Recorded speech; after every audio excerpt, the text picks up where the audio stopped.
Hey guys, welcome to the Liberal Hive Mind, a channel solely focused on exposing the abundant hypocrisy of the left. Well, as per usual, according to the leftoids in the media, Trump is the bad guy. I mean, holy frickin' moly. You can't make this stuff up. These people are so unhinged in their Trump derangement syndrome that Donald Trump could literally be the victim of an attempted murder, a political assassination, and somehow he's still the bad guy. Somehow they find room during their broadcast to condemn him. Absolutely unbelievable. I think just earlier I said you can't make this stuff up, but honestly, you really can at this point. It's so incredibly expected. Frankly, it's becoming cliche. Donald Trump gets shot in the ear. He then dropped to the ground and was surrounded by his Secret Service detail. And as he got up, he raised his fist and said, "Fight, fight." And now apparently, he's a bad guy for saying that. That's the genius political commentary currently happening at CNN. Let's get into this absolute nonsense and just in general surrounding this topic. We got a whole lot to talk about. We got some stuff to get into, so let's roll the tape.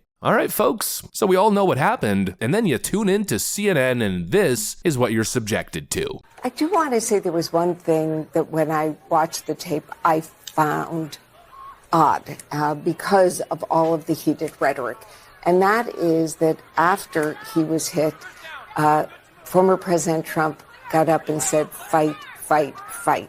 I think what we're hearing from people is that's not the message that we want to be sending right now. We want to tamp it down. Yeah, I would just note one thing on this, to that point. Just like I said, frickin' unbelievable. We're supposed to be outraged because Donald Trump got up and said, "Fight." What the frick was he supposed to say? What's the expectation here? That Trump gets shot in the ear and he's supposed to stand up and say, "I give up"? Wave the white flag? What are you expecting, an apology? Trump gets shot in the ear and then gets up and says, "I'm sorry for all those mean tweets that I wrote about Rosie O'Donnell." What are you expecting? The literal only appropriate response was the word fight. The reality is these leftoids are seething. They're seething because, to be quite frank, it was one of the most iconic, most powerful moments in American history. Wait.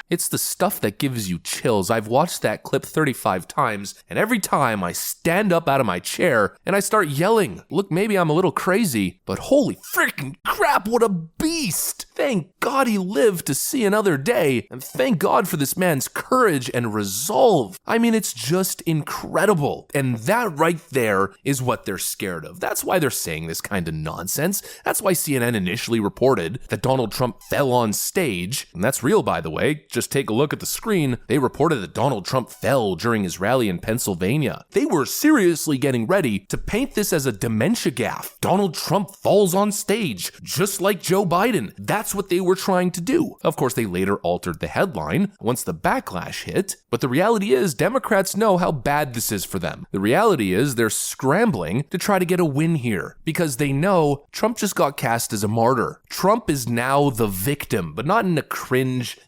victimhood kind of way. Just by definition, he's the target. He's the martyr. He's the guy they're trying to kill. And what does he do in response? He raises his fist and says, "I won't back down. We will fight against this evil." And they hate that because of the optics. Democrats know that this is going to backfire hard on them. And that's why they're all desperately scrambling all over Twitter, trying to condemn the violence. Eric Swalwell writes this: "Political violence is never the answer. Ever, ever, ever. What happened today is totally despicable." Which is true, but Eric Swalwell never condemned political violence targeting right-wingers. Never. Not once. But now all of a sudden, he's on the ball, ready to make the statement because they know they have no other choice. Democrats are only releasing these tweets, condemning violence and hoping for a speedy recovery because we're in the midst of an election cycle and they know that their hold on power is now in jeopardy. What we are seeing is panic mode, damage control. These people shouldn't get to collect internet points here as sober, rational, bipartisan Democrats. These are the same people who are behind the extreme rhetoric that's leading to the violence. Eric Swalwell is a guest on primetime news networks on a near monthly basis, going on and on about how terrible the GOP is, how much of an existential threat President Trump is. This guy said not too long ago that a second Trump term would be, quote, "the end of our democracy." Congressman, what would a second Trump term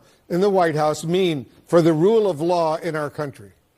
It would be the end of democracy. He tried once to overthrow an election that he lost. It would be, Wolf, the end of our democracy if Donald Trump was able to get back into office. Some pretty extreme rhetoric, but now he wants to play as a rational partisan who doesn't feed into the violence. Give me a break. Every leftoid on Twitter now is looking for a truce. You know, it's real rich, it's real cute, but it might just be a little bit too late. Not for everybody, but certainly for these figures who have played such an instrumental role in radicalizing the left-wing youth of this nation. And that right there's the story. But instead, of course, the media is going to do what the media does. They're going to try to flip the script and claim that the threat actually comes from the side that is being victimized, from the side that is being oppressed and attacked on a near daily basis. And then the biggest threat that officials are telling me tonight is in the form of retaliatory violence. Sam, you're taking me to exactly what I've been underscoring and is frankly very concerning in the rhetoric we are seeing at this hour already. We are seeing some Republican lawmakers come out with statements directly drawing a line between the shooter, whose name we do not know. We do not know if he's a lone actor or was somebody else, but drawing some connection to the government. We have nothing to base that on at this hour. At this hour, leading officials within the U.S. government still don't know what transpired. And it is frankly unpatriotic at this moment to be stoking the flames when we know that we are sitting on a cauldron of tensions. We know that tensions were already high before this incident, and the counterterrorism officials and Homeland Security officials that I've spoken to in the last few hours are deeply concerned that this event will be used as a rallying cry to launch attacks against individuals associated with the Biden campaign and lead to broader domestic distress. So right now, the goals are to investigate the incident, both the perpetrator and the security failures, as well as to try to tamp down any tensions that may arise coming out of it. Now, in this country, there is the First Amendment. And what we're seeing on Twitter, while it is First Amendment protected activity, I will say again, is unpatriotic in the sense that we know that this kind of rhetoric has a nexus to violence. We saw that on January 6th. We saw that in the attack against Nancy Pelosi's husband and multiple other instances. They're going to try to flip the script. The problem now is the response. The problem is that people are outraged that the president of the United States, their candidate on the ballot as a Republican, was almost murdered in front of their very eyes. We should be condemning those people because they're pissed off? You're insane. We should be worried about the rhetoric. No, what we should be worried about is a clear underlying evil that is spreading like wildfire across the nation. We should be having an honest conversation about left-wing radicalism, but instead, here we are dealing with this nonsense. Spare me the political partisan BS, all this Democrat damage control nonsense, and identify and speak about the truth for once. Because we can all see it and we can all see that you guys purposely ignore it, and especially after this event, more and more people will be waking up, and so you media characters might want to wisen up because it seems as though the average American is doing exactly that, wisening up on your horrible tactics. You just might want to get a new book of tricks because your old dishonest little tricks are no longer fooling anyone. Anyways, that's pretty much it. Just wanted to hop on and say what was on my mind in respect to that particular clip. CNN does it again. Hopefully you enjoyed the video. If you did, make sure to leave a like and possibly subscribe. Thanks for watching, and I'll see you on the next one.